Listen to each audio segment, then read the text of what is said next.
Hello, Flosstube. Welcome back to my channel. My name is Olivia C, or Liv, and my channel is Long Live the Stitcher. Welcome. If this is your first time watching, thank you so much for joining. To everyone who's been watching with me from the beginning of my videos, thanks for sticking with me as I learn how to do this. And everybody who's new, welcome. Welcome to the community. So my channel is all about cross stitch and the finding joy in small, beautiful things and color and design, and also the benefit of needlework and handicrafts on mental health. So that's how I came to cross stitching, is as a way to manage anxiety and a high stress job, just a high stress life. And it has really been a godsend to my life. So we'll talk a little bit about that. My last video was all about my Lady in the Unicorn tapestry. I hope you guys enjoyed that. I have an update and I'll show you guys in a little bit, but today is going to be a WIP parade and haul. I have some new things that I got and just kind of a general life update. It's been a while. So today is November 26th. I have not in the past shared what date it was because I developed this terrible habit of filming and going through the process of showing everything I have and recording, and then just sitting on the footage for a long time, a couple of weeks in some cases. But today I am recording this on November the 26th because I'm going to release it. If not on the 26th, it's going to be the 27th. Just in general, I kind of had this like life epiphany that I was not doing something. I was keeping myself from doing something, whether it be craft related or stitching or Flosstube or just in general, because I was waiting for something to be perfect before it went out. And I know that you can't let perfect be the enemy of good. So I'm going to release a good video. Might not be edited to perfection or whatever, but here we go. This is the way the community is going to be today. So welcome. This is one of the most friendly, supportive communities I have ever experienced online. To everyone who's commented and said something just kind and inspiring and just taking the time to do that, that really means a lot to me. It has truly inspired me to put more time into stitching, to really log some stitches into my Lady in the Unicorn tapestry. And it makes me feel less like the weird girl that stitches. I tried this past weekend, was Thanksgiving here in the US, and I was trying to explain to a family member who, first of all, was a man who doesn't do crafts of any variety, so I'm already speaking a different language as far as that goes. But trying to explain to him, I have a YouTube channel where I talk about cross-stitching, and he's like, and people watch this. I go, yeah, and actually I watch a lot of other people's videos about cross-stitching. So it felt a little weird. Maybe I'm a little weird, but welcome to all of the other weird people who like stitching. We're all stitchy friends. So welcome, stitchy friends. As always, I love stitching. I love craft beer. And so today I wanted to share with you all what I'm drinking. It is, maybe you've seen this before, it's the 805 from Firestone Walker Brewing Company. This is out from California, but they distribute all over the US, so I'm able to get it and enjoy it here in the United States. So curl up with something that you like to drink, be it a cold beverage like mine, or maybe a cup of coffee or tea, and let's do some stitching. Let me show you what I've got today. So first things first, I want to talk about the mental health aspect of my cross stitching. So as many of you know, I started a new job a couple of weeks ago, and I guess it's coming on 2 months now. Oof, that went by quickly. It's a new job, so there's a new routine. And I did not really recognize how much a new routine was going to kind of set me back on my heels. So that change kind of threw me for a loop, and I had some days, I'm still having some days that I'm feeling just a lot of stress, a lot of just feeling unanchored and like I'm being pushed and pulled and not really in control of what's happening, and I don't like the way that makes me feel. So I've had some pretty sleepless nights since I started and just generally not feeling well. And I did not turn to stitching like I normally would. Then my husband and I decided we were gonna get new furniture. We got really excited. We really needed new living room furniture. So we got rid of the furniture that we had the same day that we were gonna go furniture shopping, thinking like, oh sweet, they'll deliver it within the week, no big deal, we'll just get rid of all this old stuff. Nope, we ordered furniture and it will be here in 4 weeks. So we're currently in this kind of weird space where we don't have our regular furniture. I've got my stitching chair, which is gone. I ordered a new stitching chair. It's gonna be gorgeous. I can't wait to show you guys when it comes. So right now my stitching corner is literally in a different spot and it's all shoved in here and it's crammed. It's hard to get in here. And that messed with my stitching routine. So new job stress, new routine kind of set me back on my heels as far as what my daily routine would be, whether or not stitching was part of that. New stitching corner, everything in a different place, kind of cramped, not very good for especially working with my standing frame and some of my scroll frame projects. And I just really kind of stopped stitching for a couple of weeks. And during those couple of weeks, my anxiety was growing, my stress was growing, my mental health wasn't as good as it had been before. And I don't know what it is about me, maybe you guys are like this too, but whenever I get in a tough time like that, I always forget to go back to the things that were helpful before. So stitching is helpful for me before, but here I am feeling the anxiety and stress and forgetting to pick up my stitching. So it took a little while for me to go, oh yeah, that makes me feel better. So I need to pick it up again. So here I am, picked it up again, had a couple of weeks of some really good stitching. And it is like magic for me. It really does help. It's soothing, it's calming. I'm sure that there's a lot of meditation that's a part of it. Gives my hands something to do. Well, it's like my brain defrags a little bit and works through things. So I'm in a much better place now that I got my stitching going on again. So I bet you'd like to see some of that stitching. Let's do a WIP parade.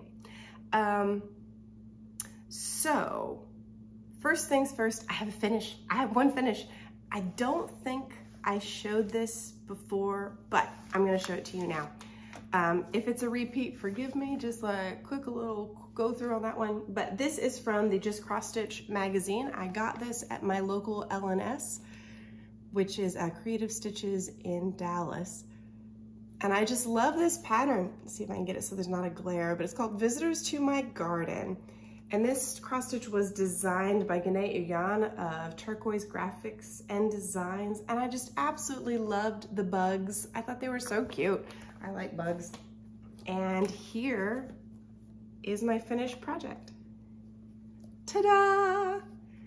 I decided not to do the lettering on it. Get you up there so you can see all those cute little bugs. I decided not to do the lettering around it, partially because this piece of fabric I chose, it was a scrap piece of cloth I had. This is, I think it's a really low count linen. I would say maybe, I don't know, it's really low count linen. I got it as a scrap piece. So I'm not really sure what it is, but it's on this beautiful, like linen-y, I don't know, linen flax color. And I just thought it really popped. It makes me think of like adventurers with their field notebooks. So this is my bugs in my garden. I'm not sure what I'm going to do with it, but we'll see. But I got a finished object, not fully finished, but we'll get there, not fully finished. So that's my big finish with my beautiful bugs. Then as the weather has finally changed here in Texas, I felt like it's cooled off. We had an abysmal summer. It was really, really hot.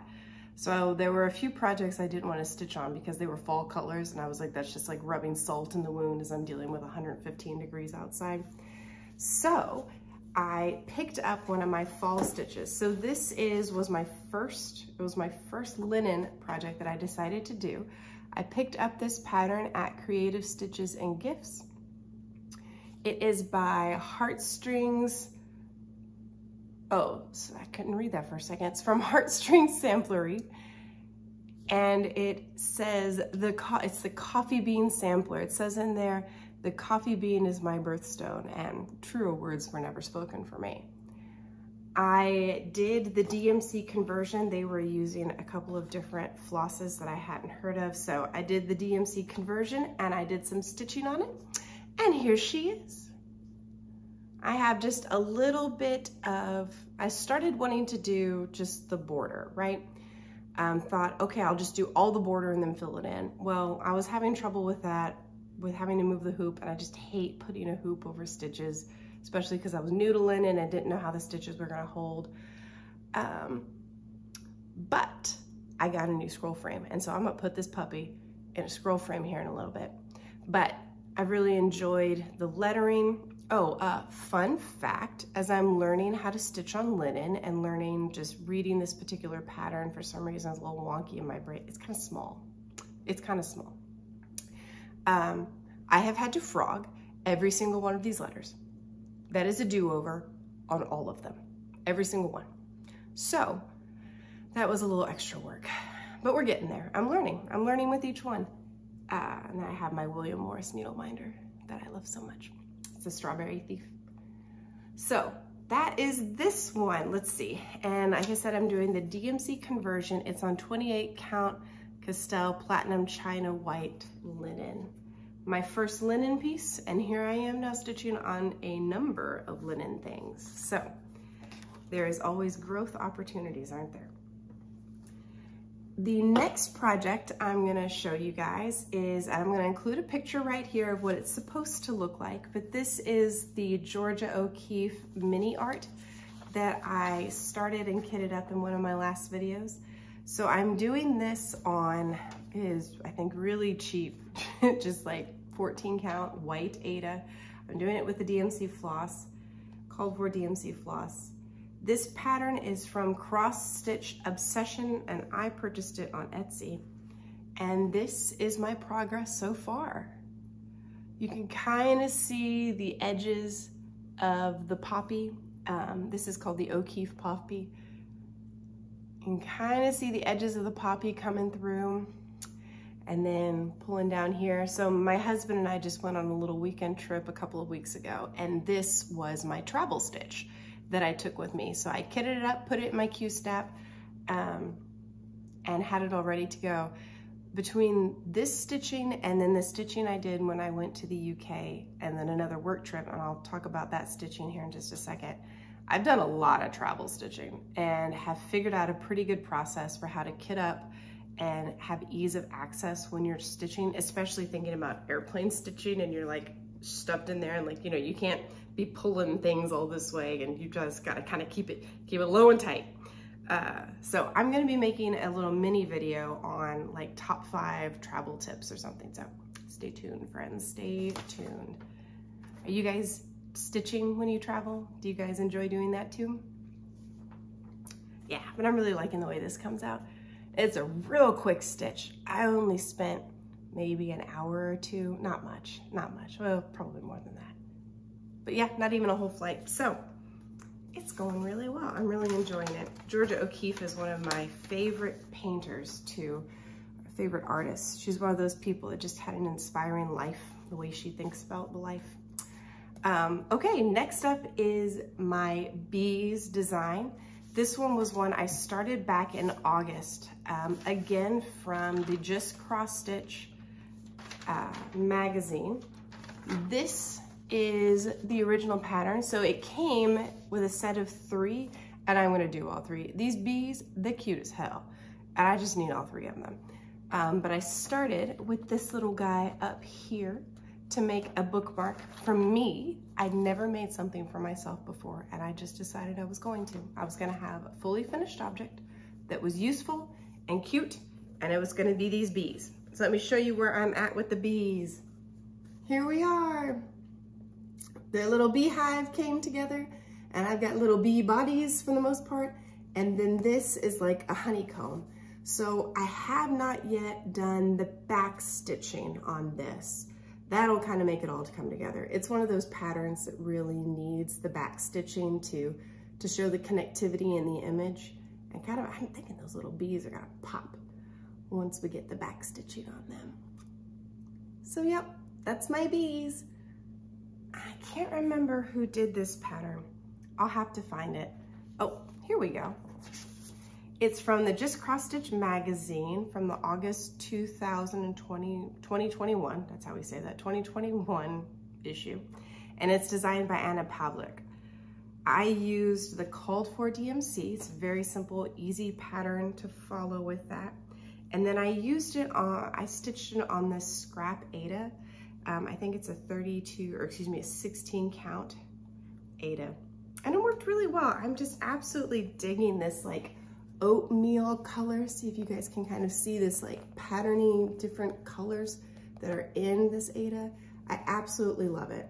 It was the only piece that came in this scrap kit of Aida cloth that I purchased, and was really kind of sad. That's like, there's only enough. This was it. This is the entire length of the cloth. So I didn't think I was going to be able to do the other bees in the matching fabric, but I have good news. I got some in my haul. I'll have to show you. I'm very excited to have that opportunity again.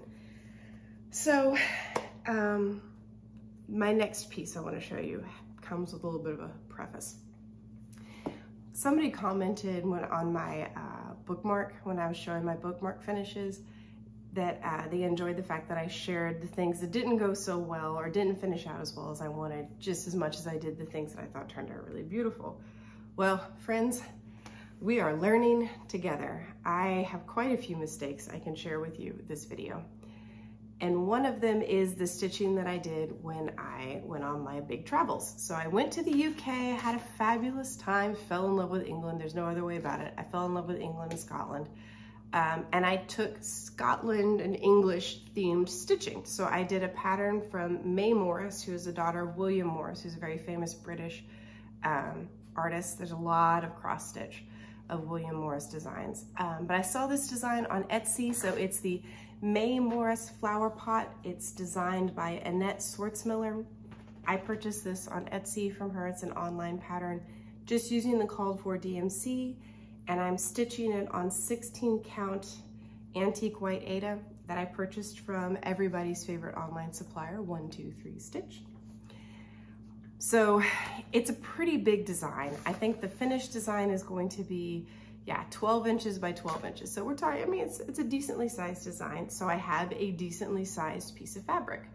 And as I was preparing my fabric and I'm literally sitting in the airport terminal waiting to go on, and I'm getting my fabric into my Q-stap and putting it all together and then dealing with the extra fabric. So the way I did that is I rolled it all up, stuffed it inside of the Q-stap grime cover. So I couldn't really see it. So there was extra fabric on two sides, and then it was, I placed the Q-snap in the corner on one side. So two of the sides had no extra fabric, and then two of the sides had extra fabric. Well, when I actually went to start stitching on it, I messed up my alignment. So instead of stitching in quadrant A, I flipped it around, and it's now in the wrong spot. So I'll show you the beautiful stitching because it's a beautiful pattern. These colors are just to die for, just to die for. I love the deep greens, those oranges, and there's gonna be a really beautiful blue flower pot that sits in the middle of this. I'm putting up a picture, so hopefully you guys can see that here. It's beautiful. This is a very stitch heavy piece. Didn't quite realize that. So all of these leaves, this is solid stitching. Every single flower, solid stitching. It's a lot of stitching. Beautiful, love it. But here's the problem. This is supposed to be the upper left corner. And, oh, it's supposed to be like this. Yeah, there we go. So this is supposed to be the upper left corner. And as you can see, it now sits in the bottom left. So there's an entire pattern that's supposed to go this way that I now don't have the fabric for. And it is far too much stitching for me to frog it. So this was all bunched up, and I got all turned around. I'd love to say we could blame an all-night flight on this, but I think this was just classic Olivia. Sometimes you make mistakes. I make a lot of them. So I'm not entirely sure what to do. I simply refused to frog it because, again, this was a lot of stitching, a lot. This was a lot of time invested. And the sentimental part of me goes, no, no, no, these stitches were put in when I was on trains in Scotland and sitting around and talking to people in the Inverness airport. Like, I don't want to undo what was done in such a fabulous place. But at the same time, we got a problem. I need to essentially attach all of this fabric down here to the bottom. And I'm not sure how to do that. So, community, you guys are smarter than I am. You guys have stitched more than I have. What would you do? What would you do? I am open to your wisdom and your ideas. And if you tell me that I just gotta frog it and like bite the bullet and deal with it, I'll cry a little. And I guess I'll have to do that. But maybe you have an idea. You might have an idea to save me. Yes, but that's my May Morris flower pot. Love the design. Hopefully we can salvage it. Or else I'm just gonna cry buckets. So that is everything I have in a hoop or a Q-snap. So now let's go to our scroll frames. I'm just like really into putting big projects, mostly I have big projects, in scroll frames. They're very easy to hold. I love the new stand that I have that I showed you guys in my Lady and the Unicorn video. You just put a new frame up there, take it off, put a new frame up there. Super easy to switch out projects. The only problem I'm having is I don't know how to store my scroll frames here at home. So I have them kind of like, I have little bags I've made for them to keep my beautiful pet hair off of them while I'm not stitching. But I don't know where they should live other than that, a place that's safe. Or so how do you guys store your scroll frames? Where do they go? When you got more than one, where do they live?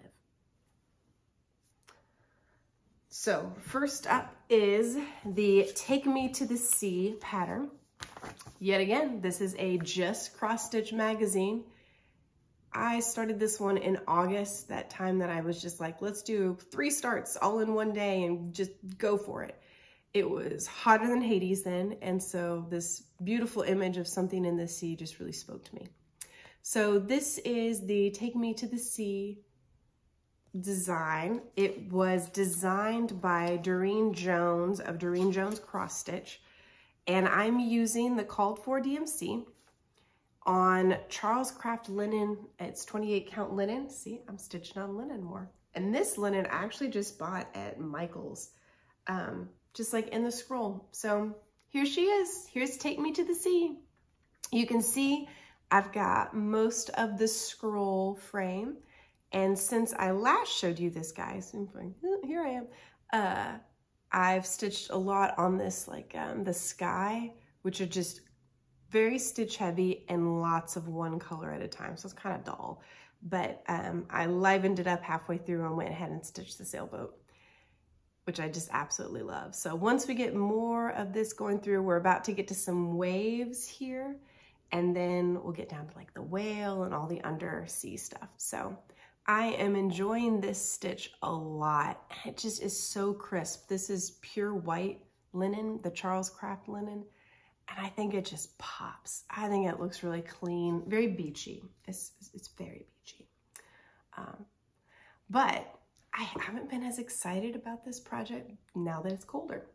So I'm letting myself be seasonal with what I'm enjoying stitching. So Take Me to the Sea might get a little less love right now. My other kind of summer themed stitching project is the Summer Quaker Live in the Sunshine by Leela Studios. This is a stitch along that, oh, can't see that very well. Let's pull this out here. I joined the Huga Stitcher Samantha. She did this as a birthday start, hosting a stitch along. As soon as I saw it, I love Samantha's channel. She's just so warm and easy. She's a great person to stitch with. As soon as I saw she was doing this, I was just gaga for these colors. Look at this. Let's see if I can get it without the glare. There we go. Just absolutely gorgeous. And I'd never done a Quaker design before. So this was new, absolutely beautiful. Had to get it on this. So let me show you my progress. I have it in too large of a frame, so work with me here. But here we go. There she is, there's the progress. So I got all the way down, I did the S. This is essentially the first page plus some. So first page, and then I started going over here. I've got the crow, and I've got live in, we'll get the, so it's gonna say live in the sunshine across here, which is the name of the sow. And I just love these colors, really, really beautiful. But remember how I said with my coffee bean sampler, that was my first time stitching on linen, and I had to frog every stitch, every letter. I still make these mistakes on linen. I don't know if I need to be more slow counting, maybe a little less craft beer when I'm stitching, but I keep making mistakes. And I really accepted the fact that I make mistakes when I stitch and that things will be imperfect, and it's just gonna be the way it is. My tapestry piece is like that. It's so big, there's so much confetti that I'm like, you know what? If I'm off one stitch, you really can't tell on most of it. It's fine, let's just keep going. And that's kind of the thing I've adopted here. So what that means is that my Quaker, girl, she wonky. She got a little, it's not, it's not symmetrical. And I'm missing some pieces of it because it just wouldn't fit after I messed it up. And you know what? It's fine. It's absolutely fine. The colors are still beautiful. The design is still beautiful. And I'll bet you dollars to donuts that you would have never seen it if I didn't point it out. So that's kind of my theory of cross-stitching, is that most people are going to have absolutely no idea of your mistakes. So just keep stitching. Just keep going with it. It's fine. It's all fine. So there we go. That's my Live in the Sunshine sow from Leela Studios, the Summer Quaker. Absolutely beautiful.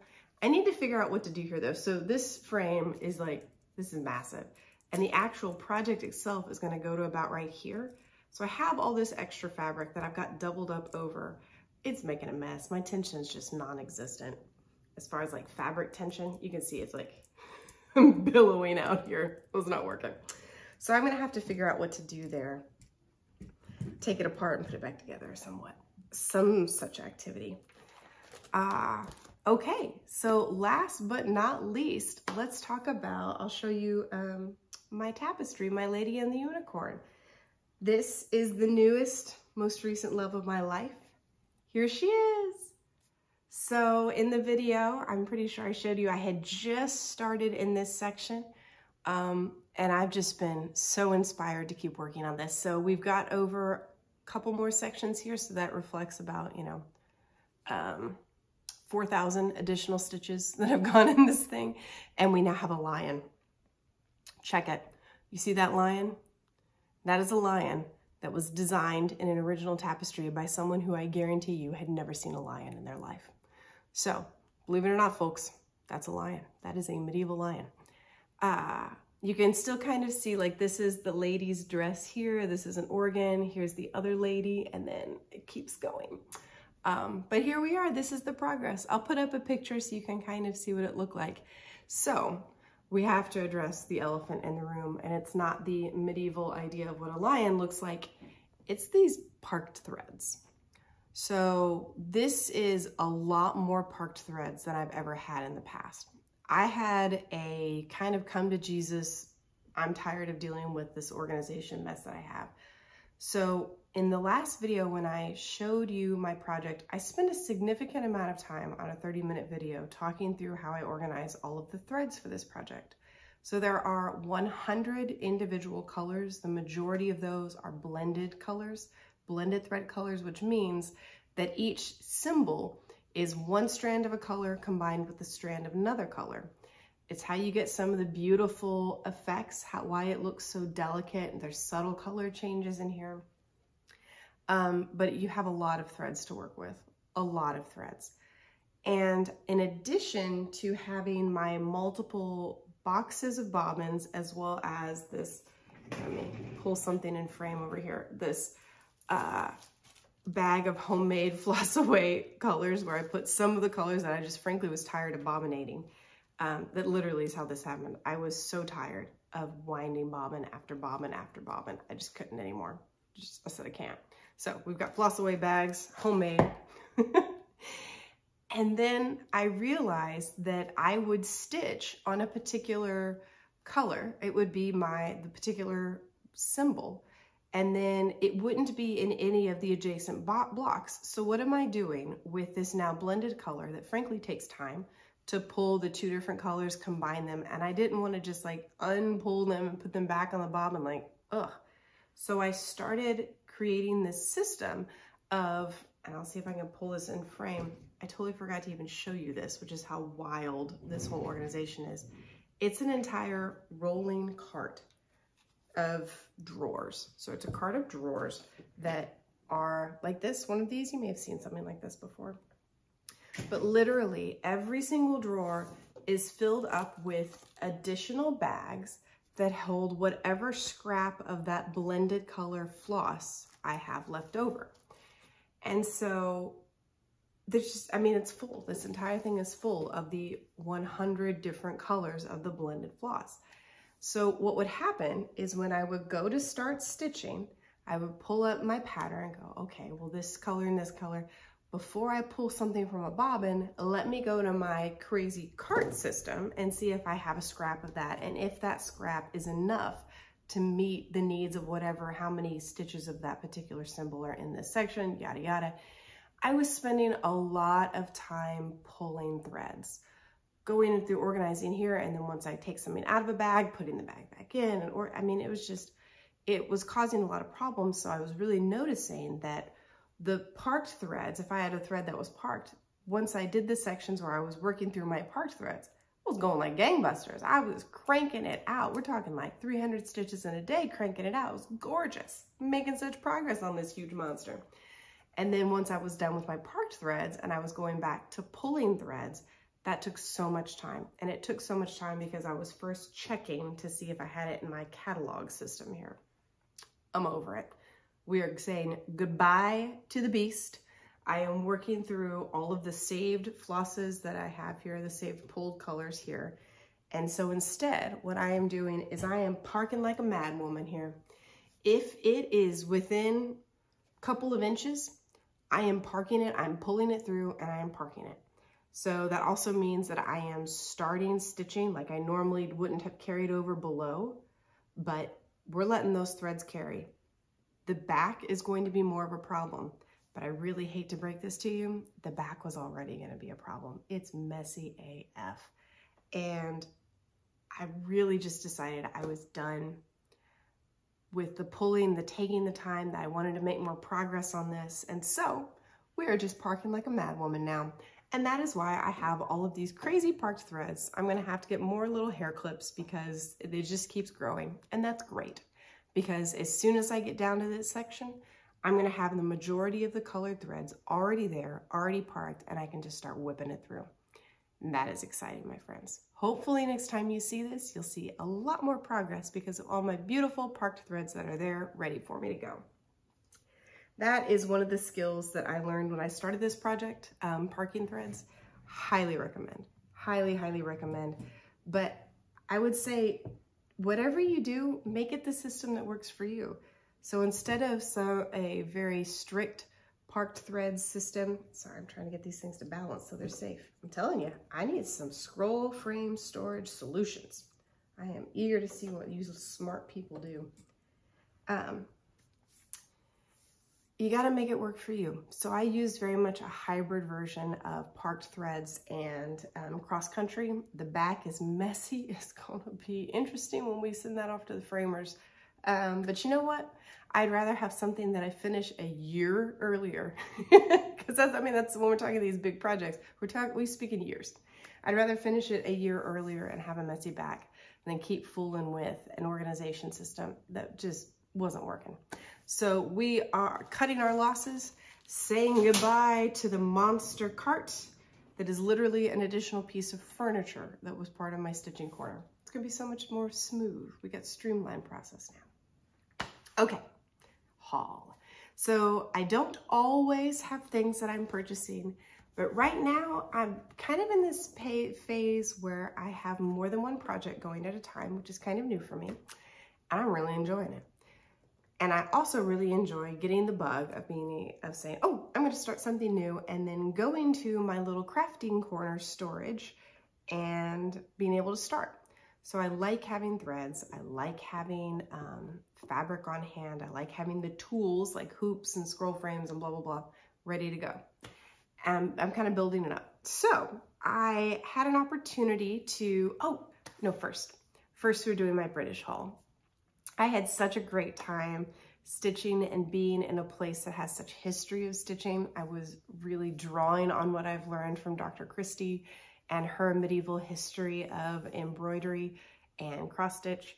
And I loved seeing in museums examples of stitching. I saw in a museum store examples of cross stitching. So the British Heritage Society put out these two things, and I found them at the Helmsley Castle gift store. So anybody in Helmsley, if you know anybody in North Yorkshire, hello, I love your town and area. It's so beautiful. So in the store, they had two little cross stitch kits that were based on the Tudor rose design. So first of all, finding a cross stitch kit like that was just like made my freaking day, and I bought them both. So this one, the first one, it's a coaster. It comes with the fabric and the coaster, and it gave me the DMC. Just £6, what a steal. So there it is. I think it's gonna be lovely, absolutely lovely. And then I also got the bookmark, kind of on my theme. And it's the same Tudor rose pattern, but they did it just a little differently. So I'll put them up side by side so you can see just a little different. Sorry, the glare is not so hot on this, is it, guys? There we go. Hopefully that's good. Absolutely lovely. And I just like those colors too. So the bookmark comes with a new way to finish. So I'll learn another finishing method. The fabric is already finished on the side with this like scallop stitching. And then it's got a rope to have hang off the bookmark. Beautiful. It's going to be lovely. I can't wait to show you guys when I get that started. Excuse me. And then when I was in Helmsley, I was lucky enough to be there while they were having a folk art sale. So it was just a craft sale, just like a little local craft sale with all the women in there. I had a lovely time walking around. I bought too many things. Really enjoyed getting to know the ladies who made the things. A lot of it was from the local wool that was raised there. We had a lot of fun trying to understand each other. I learned very quickly that I had to speak slowly because an American accent is hard for them to understand, just like a Northern English accent was hard for me to understand sometimes, but we had a great time. And this isn't cross-stitch related, but I had to show you. I got a little sheep. It's fiber related. So the woman who made this was so excited to tell me that this is undyed wool that she got from some of her friends' sheep. So I just thought it was cute as hell. So there you go. There's your little British sheep. Anyway, oh my God, you guys, I'm sorry. I just really liked it. I want to show you. The other thing that I have purchased is I just did this yesterday. So I decided to join a stitch along that the Wisconsin stitcher, and I'm forgetting her name. I'm gonna link her YouTube channel. She's one of my favorite Flosstubers right now. And she said she was gonna start a stitch along that was being offered by Forbidden Fiber Company that was all Gilmore Girls related. The TV show Gilmore Girls, absolutely love it. I'm enjoying a rewatch right now. So as soon as she said that they were putting out this SAL, I was like, well, I have to join it. So this is the first page of the pattern. It's a PDF download. You can buy a kit that they'll send you, but the pattern was a lot cheaper, haha, so I chose that. And I have a lot of things to pull from because I have a stash now. So it's the Gilmoreisms, Forbidden Fiber Co. This was $16, really affordable. And the way they're doing it is they're releasing, you can kind of see they've got like these blocks, and inside each frame is going to be a different Gilmore Girls-ism. It's going to be a saying from the show. They'll release it one every week. It's going to start January 1st and I think go sometime until March. And it's going to be awesome. I probably won't be able to stitch it completely on that schedule, but it's going to be a lot of fun. So if you would like to join into that, we should get a hashtag. If she doesn't have a hashtag yet, I'll reach out and see if she wants to do one. But we're going to do that stitch along. If you would like to stitch that with me, I'll be starting it January 1st. And then last but not least haul, you guys have heard before that I really love reused craft stores. and I found another bunch of cross stitch stuff at my local secondhand craft store. It's called Thistle Creative Reuse. Boy, I lost that for a second. It's Thistle Creative Reuse up in Denton, Texas. They are online, and you can also purchase things and they'll ship them to you.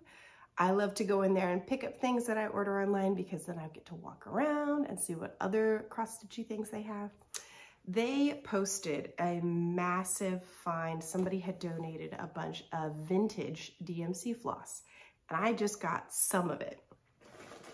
I got 75 skeins of it. So here it is, a bag number 1. And a bag number 2. You can see some of these colors. I picked the color groups that were the most like what I tend to stitch. And then number 3, got some reds and blues. It looks like, even though, so they for sure are the vintage. It's the typeface of the skein little paper wraps. It's different than what they have now, but I think the colors are fairly true. So the ones that I know, like 814 and 919, they look like those colors. I haven't done the side-by-side comparison, but I think if you were to stitch one project using these, you'd probably be pretty fine. I think it would look like what the pattern called for. But if they are not like that, and they really are, especially some of these, I'll finish that thought. If they really are discontinued or challenging to find, I need to find that out. And there's something that you're looking for that's a vintage DMC color, feel free to reach out to me. If I have it, I'd be happy to send it to you. I feel like this is a very special find. I'd be happy to share my treasures. So if there's something you're looking for, let me know. Girl, maybe I got it. I'm using girl in the both gender sense. Girl can be boy here, or non-binary. We can be anything. Yeah, let me know. If it's something you need, I'll shoot it your way. As I was walking around, I found a whole bunch of other great cross-stitching things. So I picked up another scroll frame, ta-da! And it's the kind that I found I prefer, which has the slats. So you just stick your fabric in there, roll it up. I'm gonna be putting my coffee bean sampler in this. Can't wait to get that rolling. I found this adorable little kit that is a card. It's got this Chinese character on it, and it just says, thank you. This beautiful little stitch. So I thought that would be fun. Send that to somebody. And it comes with the floss, it comes with the fabric, it comes with the card, and it comes with Kreinig. I have not used a metallic floss before. I have heard they are beastly and unwieldy, so we shall find out. But that's what I have here. We'll give it a shot. It should be beautiful. I'm kind of enjoying the little kits. Like I've got my Tudor Rose kits from England, and now I have that little kit. It should be cute to work those things up. And then last but not least, I got so lucky, and they had yet again more grab bags of scrap cross-stitch fabric. So I got 2 of them. I restrained myself and only purchased 2 because I really don't need more than that.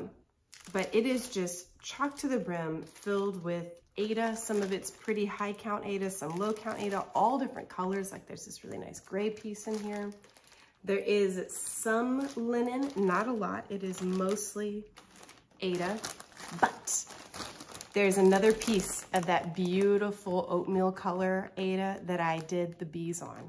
So now I have the exact same fabric that I can do the other bee patterns on. I'm so excited. I was just absolutely thrilled when I saw that they included this piece. So I'll be ready to get started on that at some point in time. We'll make that a start another time. That's it. That's what I've got, which is good. That's a lot. Thank you guys so much for tuning in. So my plans for my channel is to continue putting out this content as quickly as I can make it instead of sitting on footage for a long time. I'm actually gonna just give you guys what I have. You've been so kind. Hopefully this is still good. I'm gonna do 2 short videos. I'm gonna do a video that is the top 5 tips for cross-stitch traveling, how to take your kits on the road, make it really easy in planes, trains, and automobiles.